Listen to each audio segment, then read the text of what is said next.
Haley, are you ready to kick us off?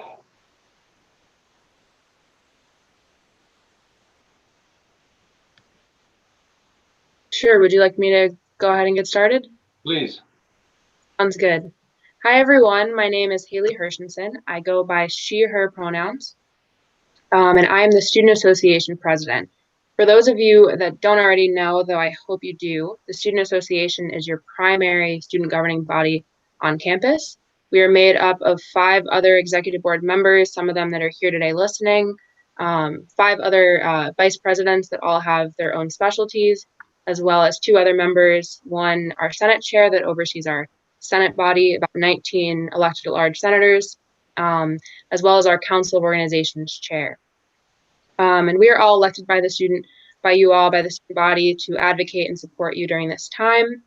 And I just want to thank all of the students that are here right now who took the time out of their very busy schedules during this really hectic time to come and to share your experiences and share your feedback. And I also want to encourage any of you, especially students who may not have seen the open letter to faculty that your essay executive board worked on.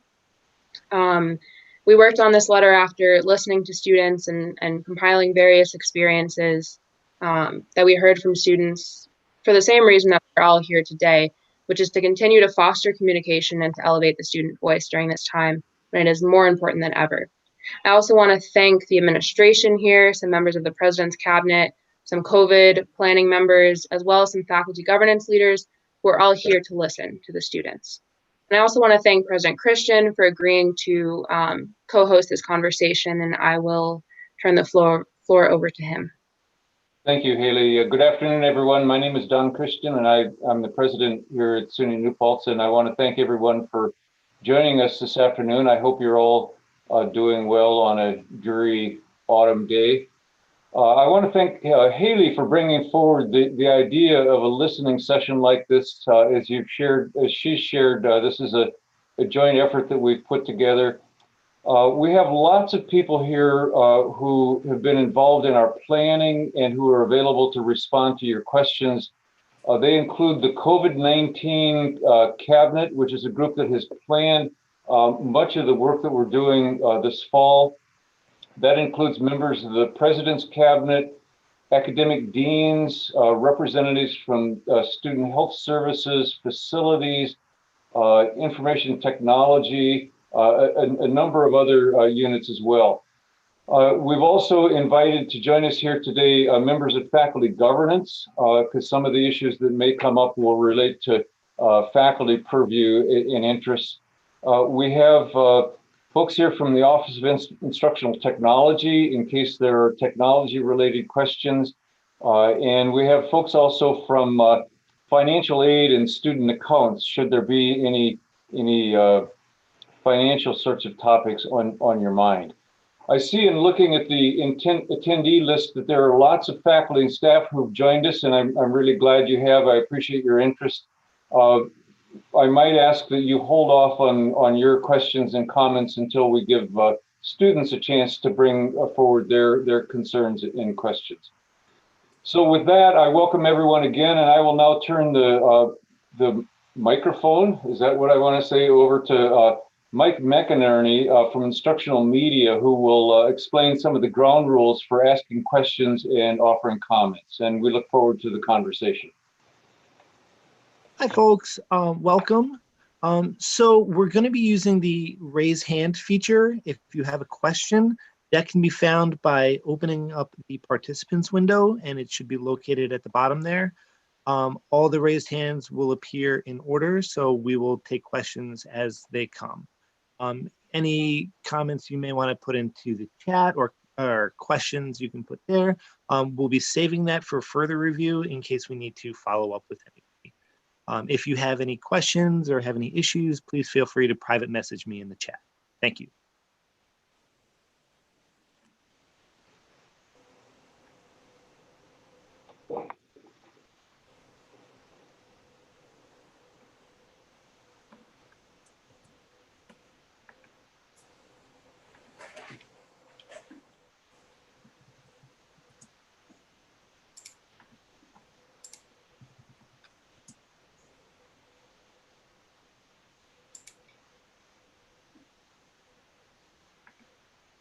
For our students, I will share that sometimes in events like this, I have commented that I taught freshman biology when I was a faculty member, and I know how long sometimes it takes for students to formulate questions. So we're very patient and quite willing to wait for that.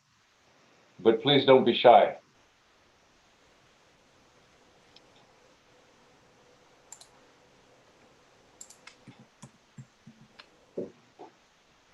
Okay. If we're going to questions, Lindsay would like to ask a question.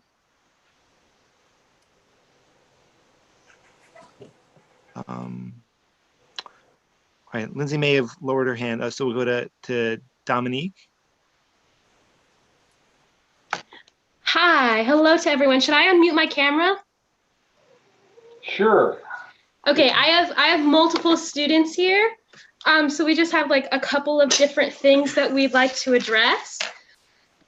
So we essentially have 4 different main concerns that we think that the campus administration needs to deal with in order to ensure a like emotionally sustainable education, particularly looking at next semester. One, we think that mind, body, and soul days need to be reconfigured in some way. We 100% understand why spring break is not happening in the way it is, and we respect the decision to protect students' physical health. However, 5 random days in the semester does not ensure a genuine respite from work, because either in the original email that we got, there was no insurance that assignments couldn't be assigned on or due that day, as well as the pressure from being students in general. Well, if I just have a random day in the middle of the week, I am going to feel obligated to do work on that week, even though that's supposed to be a break, and I don't consider that a genuine break. 2, the pass-fail option needs to be reinstated while school is in session during the pandemic.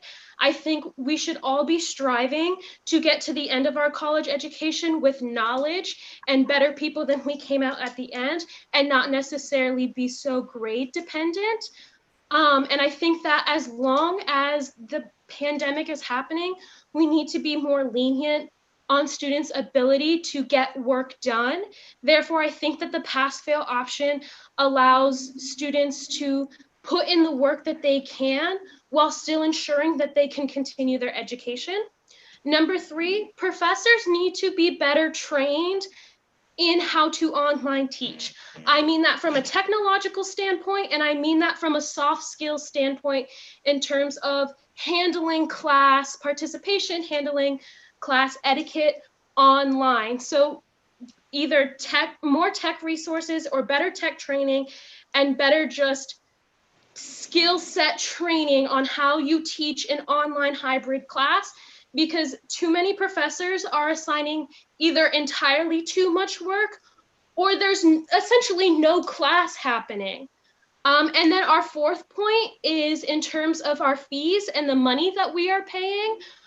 We would like to have more radical transparency with where our money is going, because even the broad-based fee explanations on the website either A, don't give monetary amounts to where things are going. So I genuinely have no idea what I'm actually paying for. And B, I don't know if I necessarily agree with all of the purchases that are happening under those fees. So I feel like if an itemized bill is created, that will allow us as students to make more informed, educated judgments on what we're doing with the largest, most consequential economic decision that we are making in our lives thus far. And those are the 4 points that we think are incredibly important that the school needs to address. Anybody else? Okay, sorry, someone else can speak now. Thank you, Dominique.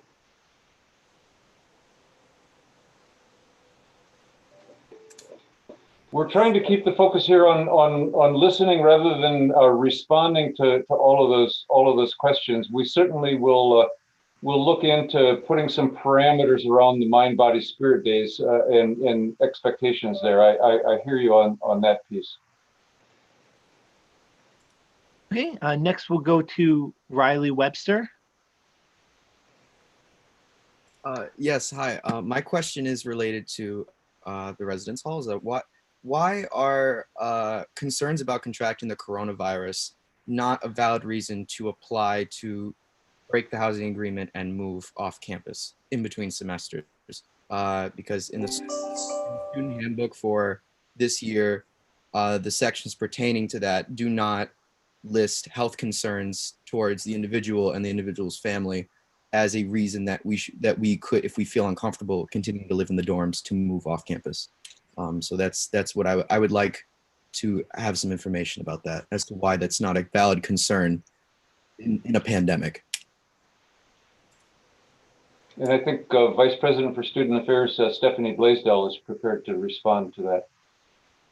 If you make the decision to go fully remote in the spring, you can break your housing license.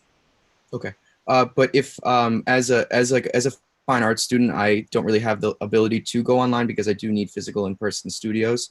So it's more of a concern about the close contact with several hundred other people in a dorm sharing communal facilities like laundry and bathrooms that are the root of my concern. It's not some, I feel confident in the faculty's ability to keep me safe during class and not spread the coronavirus, but it's during the when we're left to our own devices in the residence halls is where my real concern comes in, and why that isn't a reason why we could be able to move.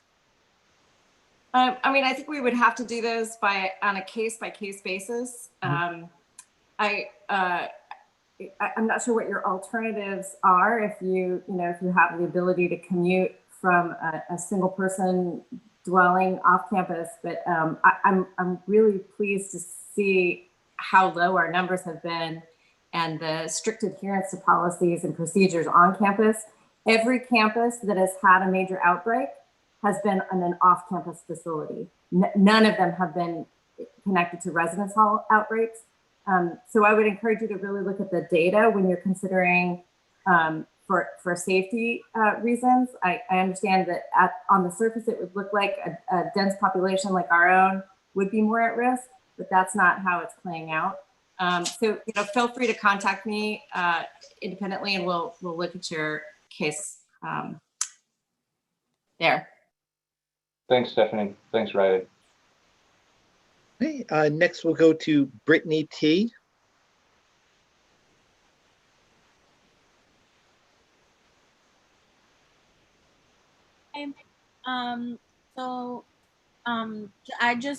Well, first, I agree with everything that Dominique said, especially in regards to the pass or fail option.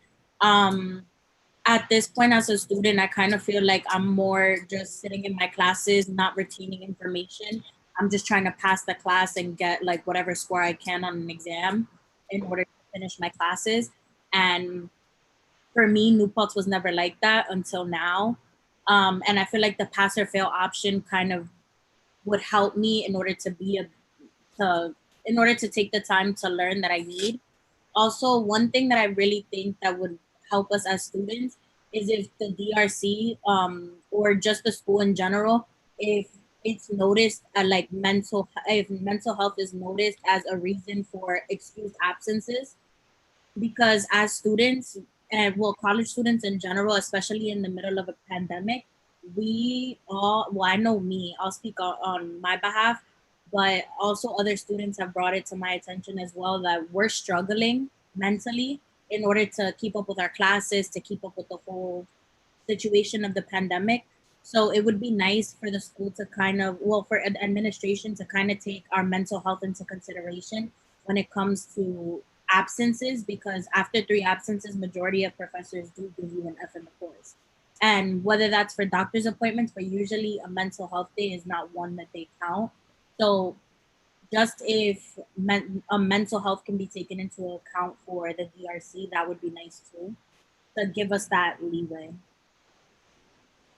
Thank you, Brittany. And the issues you raised are part of the reasons that we wanted to have faculty and faculty governance on the call here. Could I just add that mental health is absolutely a qualifying reason to be registered with DRC. So if you have a situation where you need accommodations, please do contact the Disability Resource Center. And we do want to be sure that students are aware of all the mental health support resources that we have available. We've tried to publicize those broadly, but if there's a sense that students are not learning about those resources and that support, we can sure step up that communication.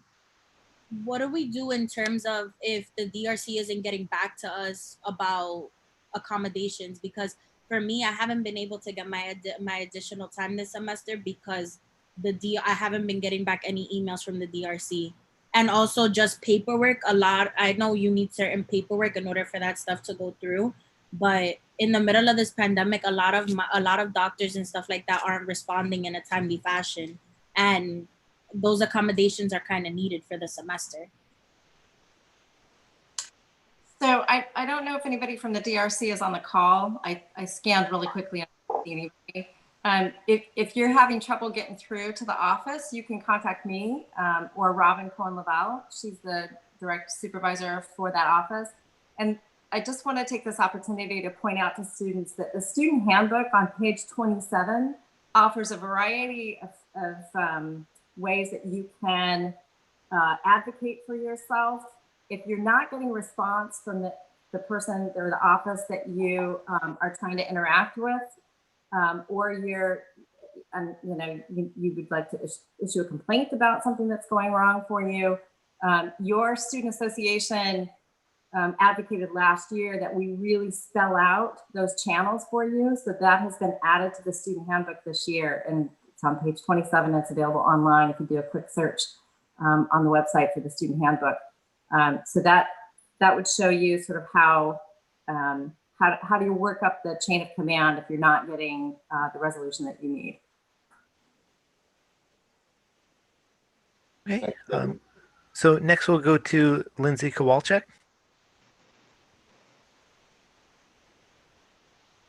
Hi, this relates to what Riley touched upon before.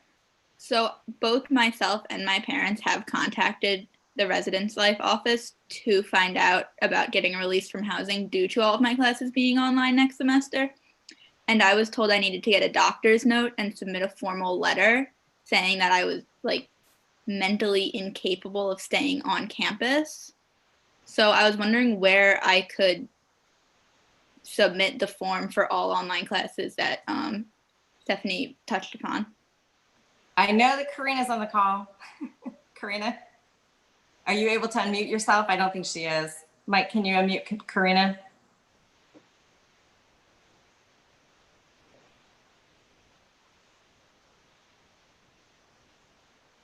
Thank Karina? you. Hi, yes. Yeah. Hi, everyone. Can you hear me okay? Okay. Yes. Yes. Thank you. So yes, the form that you would fill out would be the housing release application form. There is a box that's called Other. Once you check off that box, you just need to submit documentation that shows that for whatever reason, so if it's all online classes, you need to just show your schedule that will show that you have all online classes, and we will release you from your housing contract. So just get those forms into us as you make your schedules for the spring semester. And if it shows all online scheduling for your courses, we will release you from your housing. Thanks, Karina. You're welcome. Okay, next we'll go to Grace Diaz. Hi.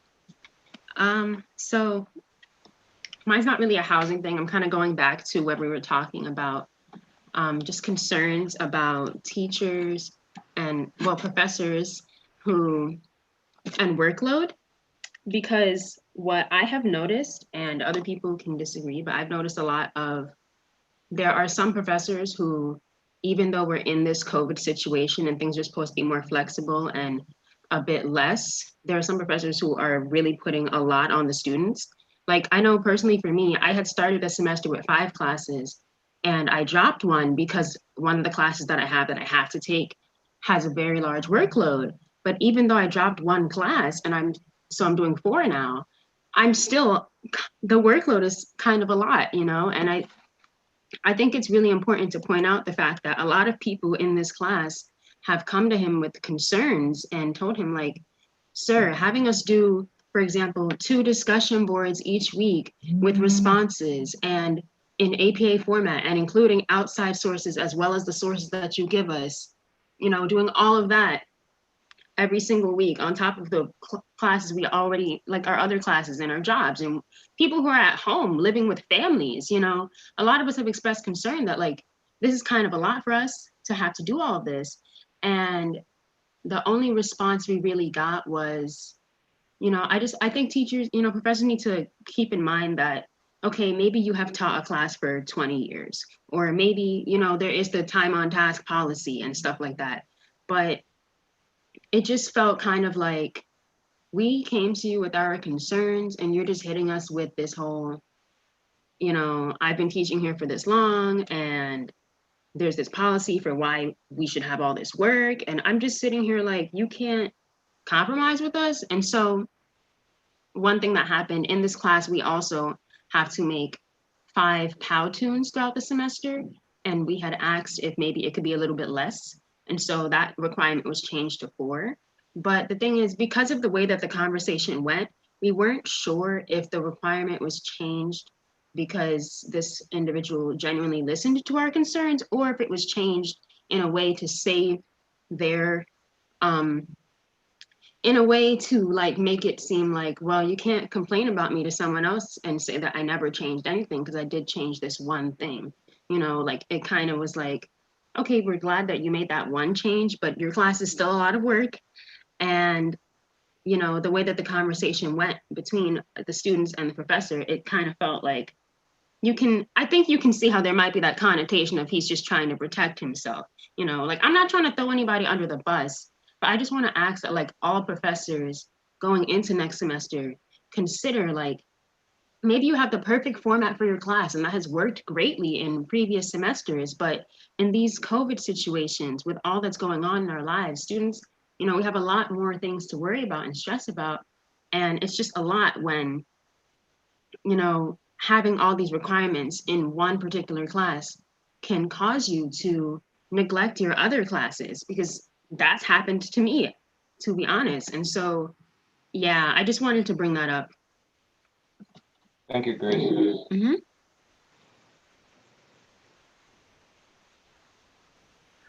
Next, we'll go to M. Wendt. Hello. As a student at SUNY New Paltz, I know how much we value in-person classes and our student ratio, and how the quality of our student ratio is usually amazing. It's something that we definitely take pride on. And so with that being said, I don't understand why professors who have never taught a hybrid or an asynchronous class before are allowed to at this semester to teach asynchronous classes, considering how our time in our in-person mirroring of in-person time is cut in half.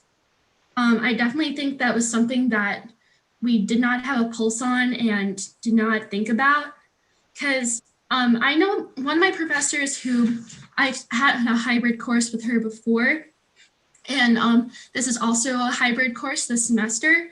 She has done a flawless job at making sure that we're getting quality education and interaction with one another.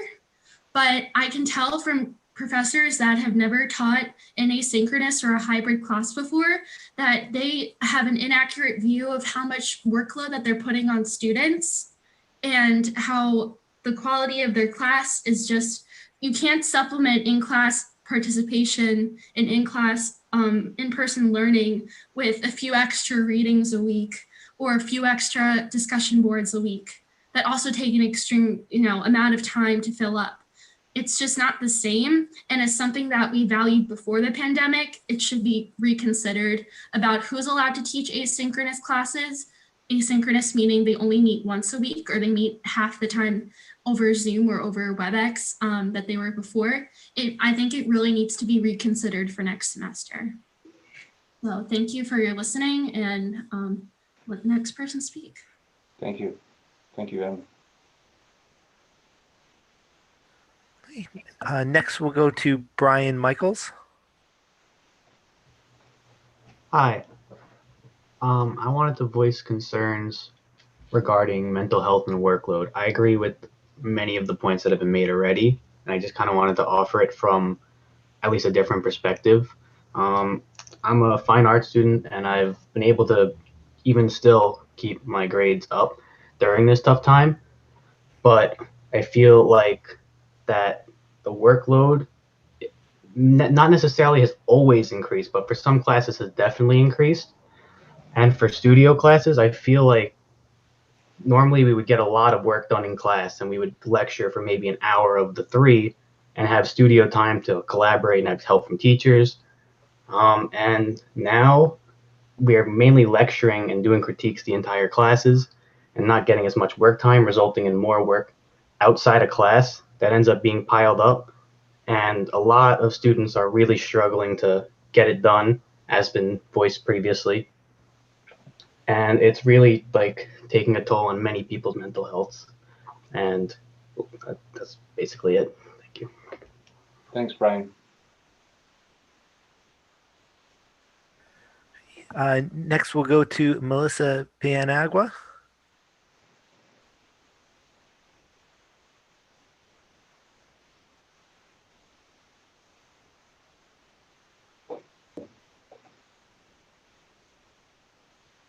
Hello? Hello? We hear you. Okay, perfect. I have just like one very important question. There has been some complaints about racial bias and discriminatory practices based on disability. I wanted to know where can we file for any complaints? In addition to this, I would like to know if this complaint center is set up with diverse set of people, and I mean that in the sense that it's people of different backgrounds that can actually protect people from different backgrounds. And Tahina Pacheco-Dunn is our Chief Diversity Officer. Tahina, is that a question that you can respond to? Yes, I can try anyway.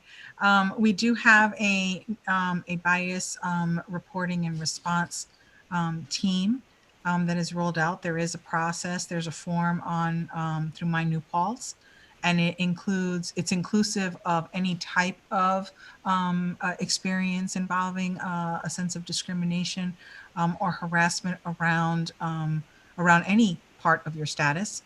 So if I hear you correctly, Melissa, your primary concern is around disability and ability status, and so I welcome you to put that into the report. And there's a team of us. It is a diverse team that are both trauma informed and also able to respond to a range of issues. And the reason it's a team is that somebody may be better suited to handle a particular issue than another person. We want to be sensitive to the range of issues that might be coming in. So there is a process, and you would get a timely response, and we'd work with you to figure out, what's going on in that experience and work with you on possible solutions. Okay, thank you so much. You're welcome. Thank you, Tahina. Next, we'll go to Leslie's iPhone.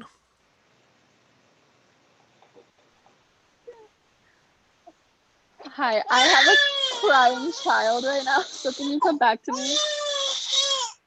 Sure, we will, but understand that we're all very used to barking dogs and crying children through our work.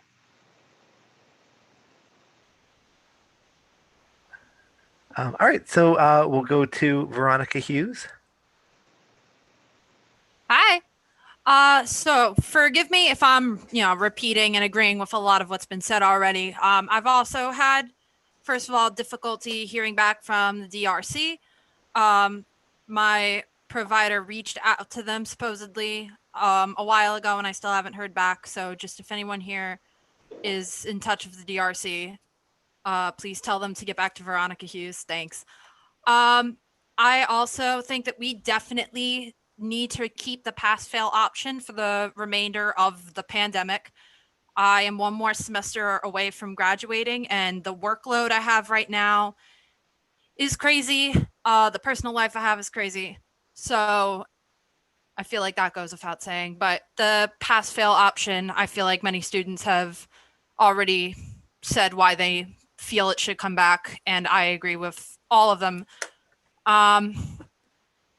Something else that I just want to bring up while we're all here is that I really do not believe that the mental health services that are available on campus are very adequate. There are not enough, there are simply not enough counselors for all of us.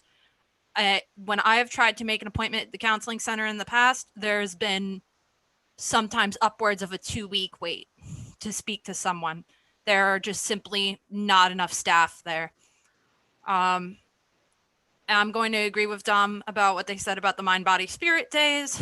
Offer up the idea of maybe them being 3-day weekends. I understand why we shouldn't have spring break. I get it, because people will end up traveling and spreading COVID, and that's not good either.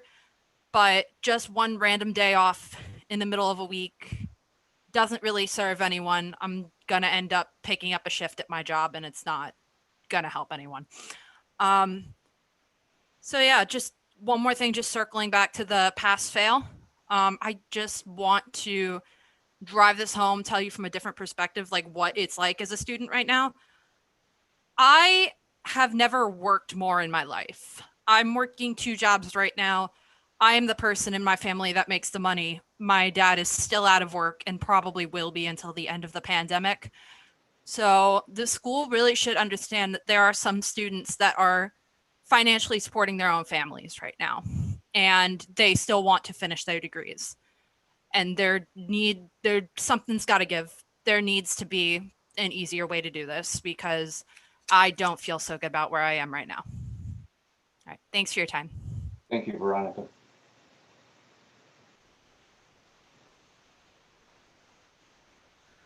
All right, so we'll go back to Halesi. Hi, yeah. So I mean, everyone's been saying this, but I just feel like I need to say it too. I know that I'm on e-board of Student Association. I'm the Vice President of Academic Affairs and Governance. And we sent out an email to all staff that was written by us with comments from lots of different students on how they feel. And it's just, please, faculty, pay attention to that letter and what we said, and that please be lenient with us. I personally have had teachers say that, oh, like other people have stated, like that's not a good enough excuse, or they have told me that my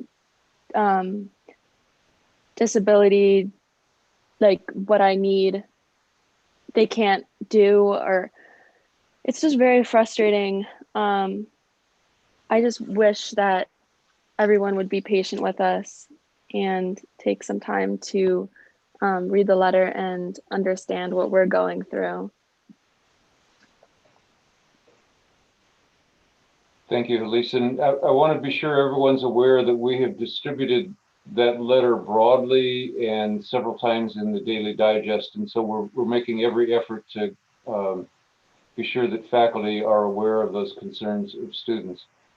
I might chime in here if there's a pause in questions and point out that we had a listening session earlier in the week with faculty and professionals as well about the stresses and the strains that they're under.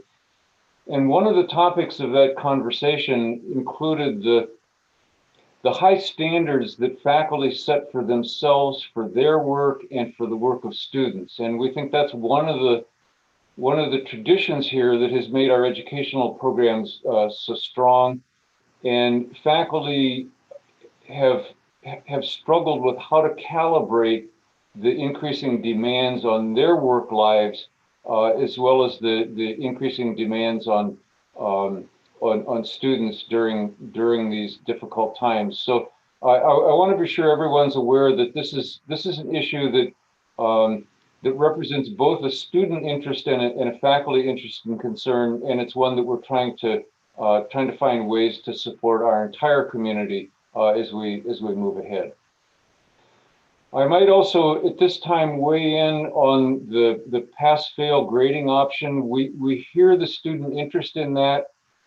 Part of our concern is not taking an action like overusing the pass-fail grading option in a way that would come back to haunt or bite students after you've graduated and down the road. For example, we have surveyed other SUNY campuses as well as other campuses, and extending things like a pass-fail grading option is not something that's being broadly done. And so this is part of our concern, is not wanting to take an action that might be comfortable for you now, but would disadvantage you over the longer term. Don, do you want to explain why the mind, body, spirit days are spread throughout the week? Yeah, someone maybe. Maybe I could come back with a question for students on that. We're required by state education department to provide a minimum set number of instructional hours or days for every academic credit. And so that means that we have to have a certain number of Mondays, of Tuesdays, of Wednesdays, of Thursdays, and of Fridays during the semester. And that's why we adopted a model that we know other campuses have as well of moving those mind, body, spirit days throughout the week to be sure that we're providing every weekday instruction that we need to be providing.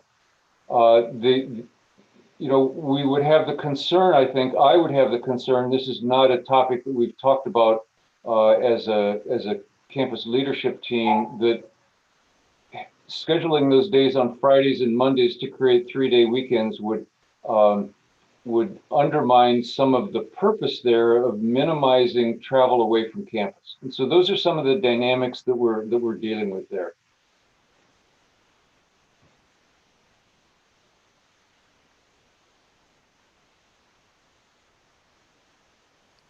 Okay, next we'll go to Denisha Adams. Hi, so first things first, I would like to say that I understand that this pandemic has definitely hurt all of us. Could you guys hear me? I see like someone. A little louder if you could would be great. Okay, so can you hear me now? That's better. Okay, so like I was saying, I would like to say first things foremost, I understand that this pandemic has affected us all, and we all are going through a change, but it is hard for us students, especially when we were working and we came to school, and then we see that our financial aid is not the same as it was when we first were here. I'm currently a sophomore. When I came my freshman year, my financial aid was good. I didn't really have to take out as many loans.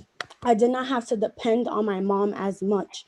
Now, as a sophomore, I was expecting, since the pandemic was going on, that our financial aid would have not been overpriced and our tuition would have not been as much as it is now. It's kind of confusing to me how we're currently going through a pandemic and my tuition is more expensive than it was when we weren't going through a pandemic.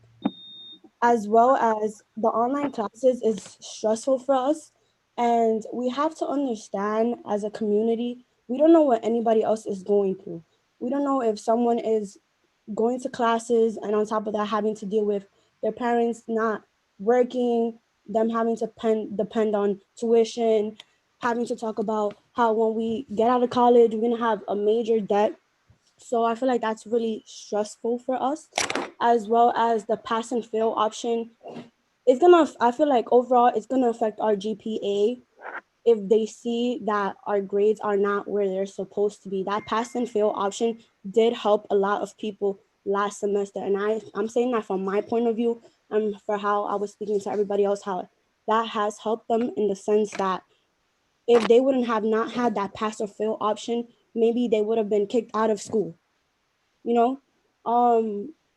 And I feel like it's really hard when we try to be adults and try to reach out to people who are supposed to be helping us and are supposed to be trying to guide us through this, but they're not understanding our points and they're not trying to be there for us in the sense that they see us as adults. Yes, we are adults, but as adults, we're trying to communicate and we're not getting our points across. Like we're getting our points across, but we're not being heard. So it's getting frustrating for the simple fact that now we're not being heard. It's gonna make people not want to attend school. It's gonna make people not care.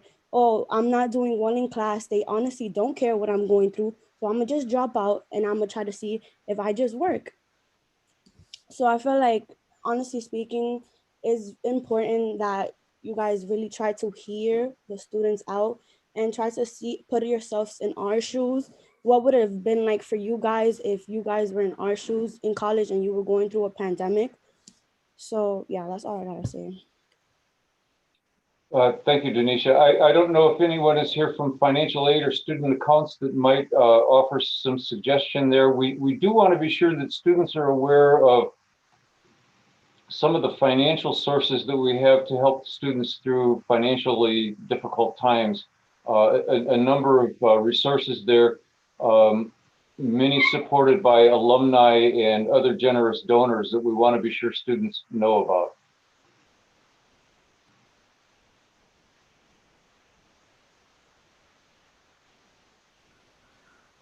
Okay, next we'll go to. Wait, I think hold on.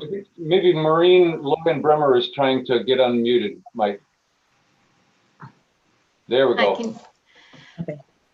Hi, Denisha. I'm sorry you're struggling so much. I would encourage you to reach out to our office to make sure that you are getting the maximum financial aid from all sources that you can.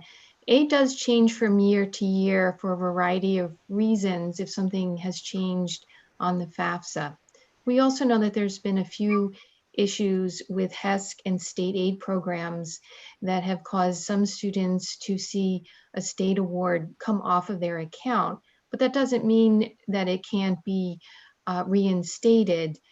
HESC has had some late changes in their processes, and they have sent out requests for additional information to a lot of students around the state, and we can help facilitate, interpret what they're asking you for and help you if that might be your issue. If that's not the issue at hand, any student can reach out to us to ask for advice or a review of their package to see if they're eligible for additional money. The Vice President for Student Affairs is managing a student crisis fund that has invited applications. So do reach out and we can try and walk you through your particular scenario. Every case is a little bit different. We are available. We have virtual appointments every day in the afternoon, or you can reach out by phone or email. As far as the billing goes, I think I'm going to turn this over to Nisa Cardona, who's better able to address billing issues. Hi, can you hear me? Yes. Hi. I'm here to help. We have not raised the tuition this year. There should not be a case where tuition this year is higher than it has been in the last year or so. So if that is a situation that you've encountered, then please come give me a call, send us an email. We are taking calls and emails and addressing issues as they come along. We're available to students to help them understand their bill, to help them understand where the fees are coming from and where they're going, what they're paying for.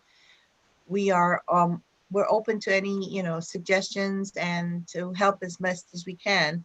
The bill, though, is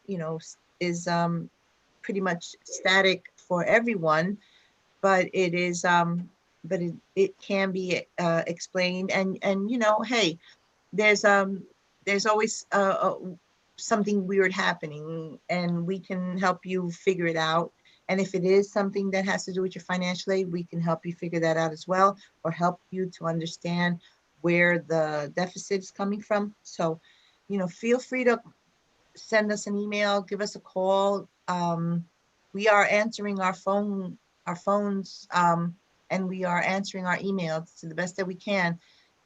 So, you know, don't feel as though although we're not receiving people face to face, we are in fact addressing issues on a day-to-day basis. Thank you, Nisa. Thanks, Maureen. Okay, we'll go to Lauren Prendergast. Hi, can everybody hear me okay? Yes. I just want to say first, thank you for holding this. I've never seen so many people in a Zoom call in my life. But the two things that I would just like to bring up to at least be considered is first, I'm taking 19 credits this semester, and I spend on average between 12 and 15 hours a day on the computer. And I just don't think that that can be a quality of life that's sustainable. So I do understand your point that the pass fail option, you don't see it as something that could necessarily be beneficial for every student. But I think that then what should be considered across the board is a reevaluation of assignments. I wouldn't be taking 19 credits if I didn't enjoy my education, and I do want to learn. But the amount of assignments that I have is just unbearable to be able to learn at the pace that I'm expected to produce for those classes. And the second thing that I would like to bring up is that, you know, a lot of people are talking about mental health, which I also understand. And pre-pandemic, when I called mental health services, I was told on the phone, actually asked if I thought I was going to kill myself, which I understand is a valid question, but on the response of no, I wasn't able to get an appointment for a month and a half. So I just think that what should at least be considered is, I understand if there's not enough people working in those services to give every student an appointment, but I feel like then the school should be connected to the community, and I should be redirected to someone who works in the community who can talk to me or give me some type of an assistance before the school can, if no one who works through the school is available. So thank you. Thank you, Lauren. Okay, we'll go to Corinna Orwick. Okay, can you guys hear me?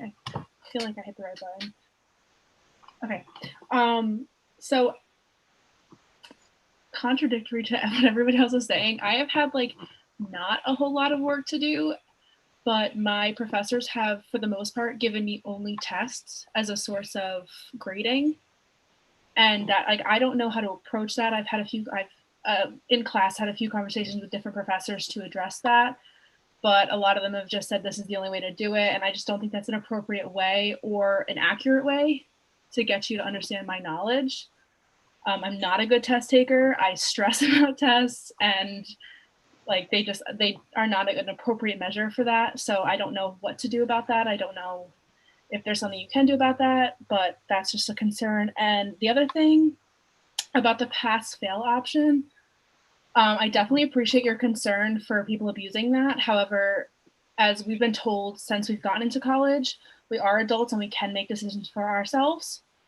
And, you know, I understand your concern and I appreciate that, but it's a huge thing and I should be doing so much better in my classes than I am. And I just don't feel like my GPA is struggling way too much than it should. And the pass fail option would be ideal for that. So again, I appreciate your concern about abusing that power. And I think it's a good argument, but as we've been told as college students since freshman year, we are adults and we do have to be responsible for our own actions and for our own decisions. So that's all. Thank you. Thank you. Stella Turk, is there, anything that would be useful to share about the SU grading option? Yes, there are remedies that are already available and part of college policy. So the SU option is available for many courses, most courses, and that's available until November 7th. Certainly, we don't want students to have to feel like they have to withdraw, but if they do need to withdraw from a course, that deadline is tomorrow, October 30th. There are other options if there are non-academic reasons and the student is passing with 70 and completed 75% of the work, they can request an incomplete from their professors and have up until the midpoint of the next semester to complete their work. And certainly, you know, where there's an extraordinary situation, students should feel free to reach out to professors, advisors, department chairs, even the deans, and our office, records and registration, and certainly academic advising for help. Thank you, Stella. Okay, we'll go to Mia Bolton. Hi, everyone. I had a question in regards to more of like the residence halls. So I was just wondering what kind of requirements or like where the campus would need to be in order to have like outside visitors in the buildings, because I'm a senior and I'm an RA as well, so I do live alone and it's lonely sometimes. So I just wanted to ask that question and just see if anyone had any answers or if that was a conversation happening already. Thanks.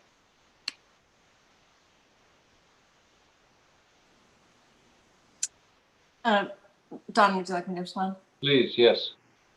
So we, you know, that was one of the policies that we put into place to protect our residence halls. And I know that it's difficult to live under those circumstances. We saw some campuses who had to go remote, who didn't have those kinds of policies in place at the beginning of the semester, and then they implemented them once they went remote because they realized that that was one of the ways that people were, infecting others. So, we recognize that that's not the situation that you would like to be living in. And of course, you are welcome to interact with students outside of the residence hall, but we're doing everything we can to keep the residence halls themselves protected. Thanks, Stephanie.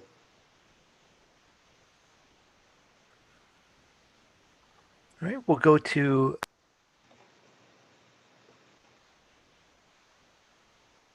Hello? Mike, we lost you, Mike.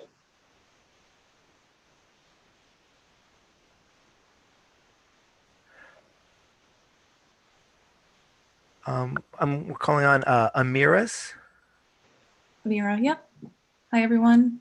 I just wanted to touch upon a couple things. So I really agree with the point about having an itemized list per semester. I recently contacted student accounts and was told that that was impossible, which seems ridiculous to me. I need to know what I'm paying for. Also, contacting them just through email is really difficult about, a great sum of money. So that's very daunting to me. I think we need to have phone conversations possible. One more thing, or one or two more things. I am a junior and I'm an engineering major. Design projects. Usually those are done in person, so I understand that there's issues with that, but they need to make it feasible in this online environment for all classes which previously offered design projects pre-COVID. Otherwise, you're making it impossible for a few people to graduate. So that's a very serious concern for me. Also, so I've made certain concerns about teachers and express those concerns to the teacher. Teacher didn't do anything, so I'd go higher up, and no changes have been made. I was told that they would be approaching the professor and working with them to make things better. However, I'm not really seeing that happening. I think that the next step would probably be to have somebody audit the class so they can see what we are experiencing as students. A lot of the classes are just us teaching the teacher how to use the equipment or the resources that they have available, which seems crazy that the students are teaching the teachers. So that's another point. And refunds from spring semester, I gotta say, I received 3.5% back of what I paid, and I paid for in-person classes for lab and real experiment, real hands-on experience, and I didn't get that, and I got $140 reimbursed. So that's crazy to me, and I was just hoping that that could be addressed in the future, and that was it. Thank you. Dan, are you in a position to share any insight on design projects?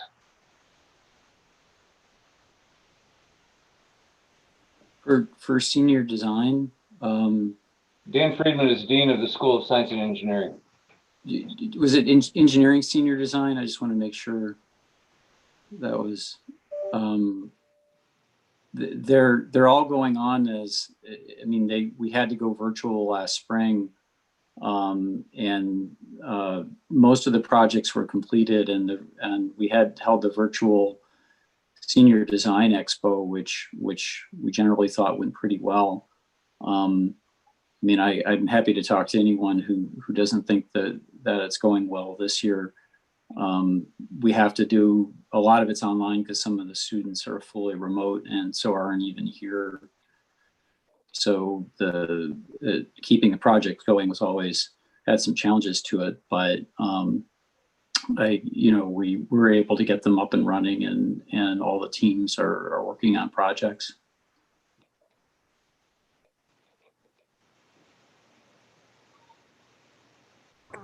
Thanks, Dan. Okay, we'll go to Jessica's iPhone. Oh, can you guys hear me? Yes. Oh, hi, how are you? I'm a grad student with you all, and I'm probably one of the older students in the program. And so my cohort was just hoping that I could bring some things to everyone's attention that we're kind of experiencing in the grad program. I think what you guys are seeing here is an overarching theme of, as students, we are paying for something that we don't feel that we're necessarily getting the full value of. So that's really frustrating, especially for a lot of us grad students, because we're working really, really hard to pay tuition. We're working really, really hard to complete the assignments. Some of the assignments are pretty overwhelming, and there's a major range in what's expected of us. We have some teachers who are pretty much absent this entire semester, and we're not even sure where we stand. We've had no grades, they don't show up, we're lost. And then we have other professors who are overloading us with a significant amount of not only work, but a lot of busy work, which is very frustrating, especially for, again, grad students, parents, full-time jobs, kids. That is, a waste of our time, we feel. And one of the other very frustrating things that my cohort is experiencing is there seems to be a major lack in the support of Google Classrooms over Blackboard. Just to give you guys an example, we're doing Flipgrid, Padlet, I've done Microsoft Teams, Blackboard, and Google Classrooms. And Google Classrooms is by far the easiest platform to use for students. It's concise, it's easy to access. And so their concern is, why is that also not being supported if that is what's best for the students? We're getting feedback from some of our professors that, I guess, administration or whoever isn't really interested in supporting that system.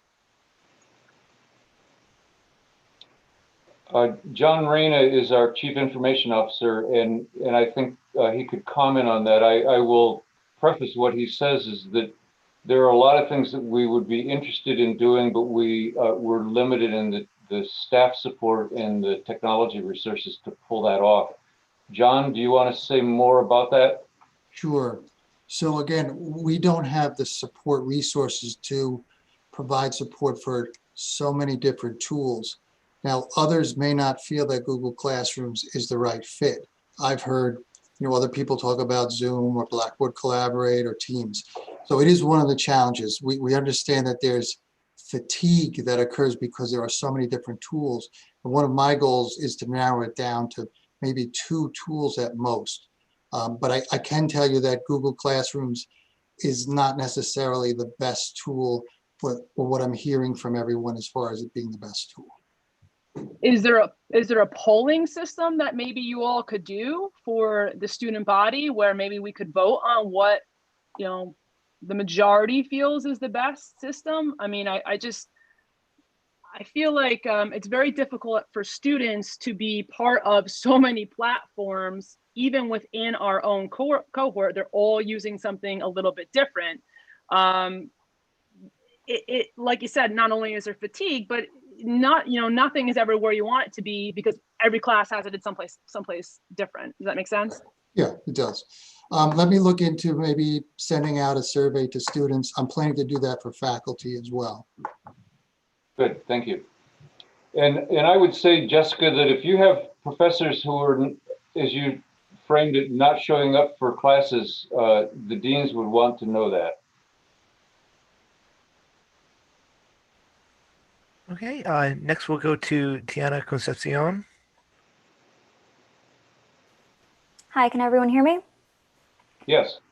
Hi, I'm Tiana. I'm the Vice President of Programming for Student Association. I just wanted to chime in and take the time to, one, thank everyone here for being here to answer these questions and take these concerns. But I really want to thank the students for representing themselves and speaking up for themselves, because myself as a student leader, not only do these students feel like they're not being heard, but myself as a student leader, I feel like I'm not being heard. And I felt like it was important for me to come on here and to speak for those students, even if I'm the last person to speak. I know that we're close on time. But a lot of students have been voicing that they're really struggling. I've been seeing a lot of comments that, that students are being discouraged to continue their education. I myself, even though it is my last semester, I'm graduating in December.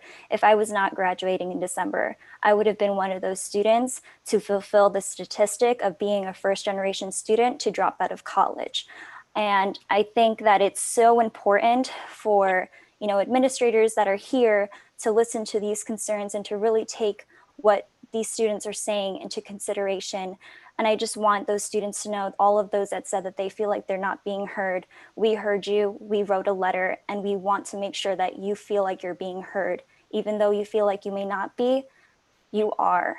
And I want faculty to really read that letter and to thoroughly take those recommendations into consideration when doing your classes for this semester, for the remainder of the semester, as well as the next semester. And I just really, I hope that students keep themselves motivated, stay strong. It is almost towards the end. We're almost there. We've made it thus far. And, don't give up. Don't give up is what I'm telling you. And, I've experienced my own difficulties with professors, my own challenges with, being home. You would think that, I have more time because I'm at home, and that's really not the case. I am doing remote learning with my younger siblings, teaching them how to use technology that they've never used before. And I know that, that's difficult for them, but also it's difficult for myself to have to keep on top of my own work as well as theirs.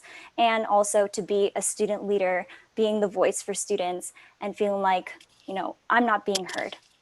So I just wanted to take this time to, one, thank the students, thank administration, faculty, everyone that's here. And thank you so much. Thank you, Tiana. We are listening. We'll go to the Grove Collective of New Paltz.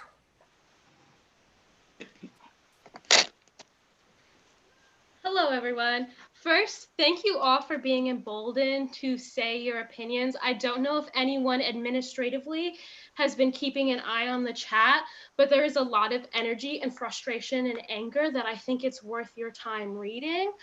I think all of this boils down to the understanding that higher education is a broken system.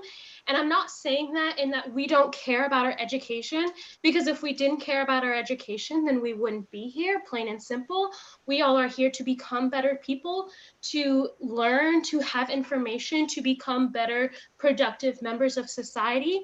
However, it has to be understood that the old ways of running a campus and running an institution cannot be considered at this moment, because this moment is not the same moment that it was last semester, not the same moment that it was last year, not the same moment it was when you guys were in college. We need to focus on the lived experience that we are having right now, and that is we are students in a global pandemic. I don't want to hear anymore about empty excuses and diverting to other people in the chat because you don't have an actual answer for us, and what feels like very much a lack of empathy right now. I don't know if anybody else wants to contribute to this. I would just like to say, we understand that you are listening. We understanding that you host these streams, that you do these things to hear what we need from you. But what are you doing? You hear us. What are you doing to change these things that we are telling you need to be changed? Yeah, because the point of hosting an outlet for people to communicate with you is for that communication to have some kind of impact. I've been keeping track of the number of questions asked and the number of concerns addressed, and there have been, if my counting is correct, 8 very well thought out concerns that were not addressed. They were only given a very plain sort of acknowledgement. And acknowledgement is well and good, but it is not conducive to any change that would benefit the students or the faculty. What we are asking for is not just listening. What we are asking for is negotiation. What we are asking for is to be treated as equal parties, because that is what we are in the situation. It is important to note that the institution does not exist without its students. The institution does not exist without the paychecks of the students. And I think that there needs to be more input from the students, or we simply will stop funding the institution until we see the changes that we want to make. We hear you, we're listening, we're all taking notes. Oh my God!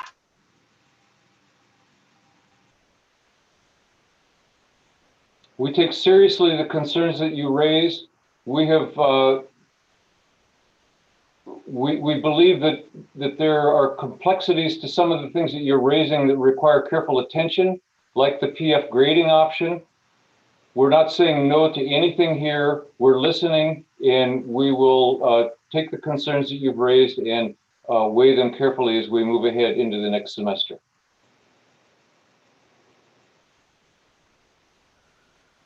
Okay, next we'll go to Lila Torres.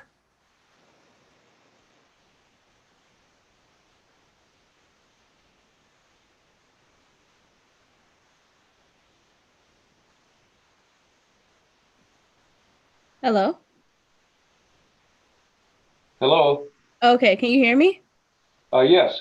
Okay, so first off, I would want to say what the Grove collection, what they all had to say was, I fully agree with what they stated. I wanted to chime in on, I forgot who it was, but someone said something about the SU option earlier today.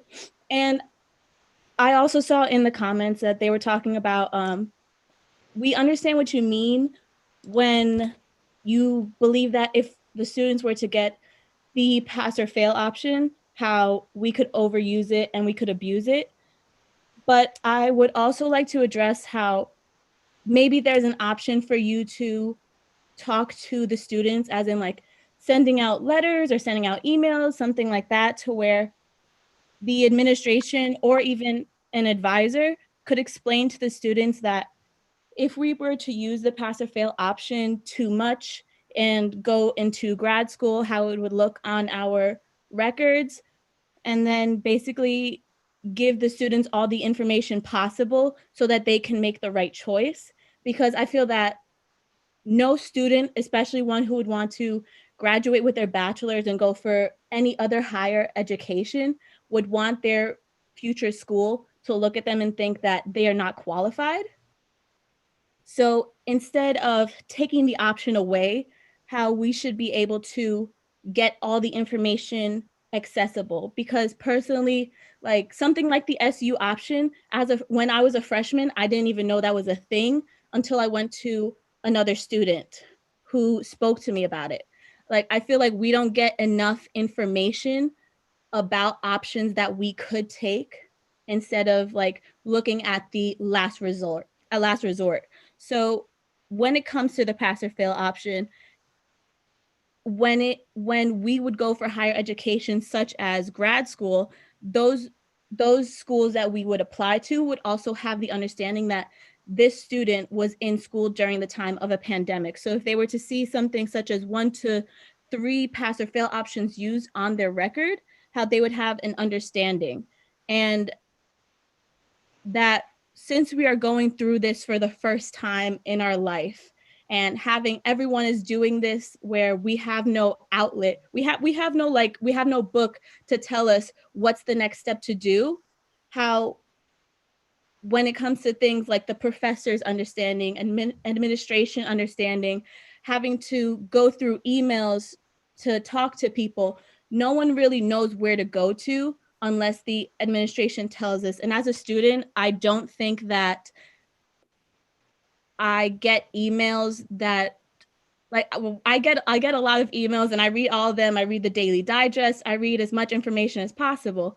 So I feel like with this, I don't get a lot of information, however, on things that could help me personally when it comes to how can I better my education, because I don't know what is going to happen, because I'm teaching my little sisters things about things that like my parents don't understand when it comes to doing online education. So I have to help and make sure my little sisters are okay. I have to help to make sure my education is okay. And I feel like if I am able to help others, why can't the administration help me and give me all the options available for me to use my best judgment? Because my best judgment was to pick this college, and I feel that this was an amazing choice to pick this college, but I also at the same time feel like I'm not being heard when there are many concerns that me and among all the other students that have spoken today, a lot of us feel like this is more of like a business and not so much as an education. Like, this is the way that we are not being heard. We're going about not me, but I feel like the administration is going about this more of like, how would this look as a campus and as our institution, not how would this look as how are we benefiting our students and benefiting their education? Because at this point, I see a lot of students, including myself, at a point where I have no idea what to do because I'm so focused on passing my classes. I don't have the same amount of time to pass my classes and also retain all the information I'm getting to help myself with my future career. Thank you. We hear that that request for further guidance that would help you navigate these pathways, and we will take that back in review and consider the kind of ways that we might communicate more effectively with students. It's one of our biggest challenges is providing the information that you need without overbearing you with information. And I want to clarify one point about the PF grading option. My concern, the concern that we have discussed as an administration, is not about students overusing that option, but about how that option is perceived externally, not just by graduate programs, but by employers. And that's a piece that we're trying to gain more information about. I think we have reached the end of our time. I want to thank everyone for joining us. I want to thank all of my colleagues, administrative, faculty, others who have been here to hear concerns of students and provide input and feedback on some of these questions and concerns that we've heard. Vice President Blaisdell? I just wanted to take a moment and just, there's a lot, we hear your anger. and we hear your stress and frustration. We're reading the chat. We see it. We're not ignoring it. It's really hard to try to, give answers in the moment, but that doesn't mean that we're not looking for answers for you. So I just want to let you know, you have an administration that does care. You have an administration, a couple of us are parents of college students, so we are right there in the thick of that. We know this is not the semester that you wanted, and we are really grieving the losses that you have faced. I mean, some of you have had catastrophic losses, some of you have had financial losses. You're grieving the study abroad experiences you didn't get to have, the athletic seasons you didn't get to have. This is not the semester that we wanted for you. And we are working really, really hard to try to respond to that. And we're sorry that if you feel like we have failed in that endeavor, but it is not at all because we are not listening or for lack of trying. So I hear your frustrations. Many of us are available, whether it's phone calls or emails or, I see SA responding, and SA has been a really important conduit of information back and forth. They're your voice. We meet with them individually. We meet with them as a group.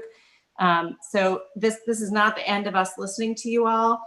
I'm in my office on campus. Someone's always in my office on campus, 7th floor, HAB. We know that sometimes you just need a human being to sit down with and to speak to. And we are still there for you. So know that you can still reach a human being on campus if you need one, and let us know. We'll work on responding to the things that you've said in the chat, and we will be following through with you. Thank you, Vice President Blaisdell. I appreciate you articulating that sentiment so well that we all feel, and I appreciate you sharing those words.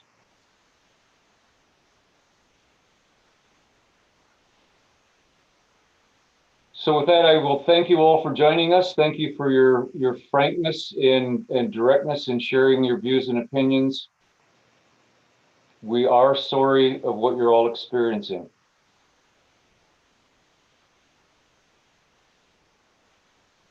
Be safe and be well, everyone.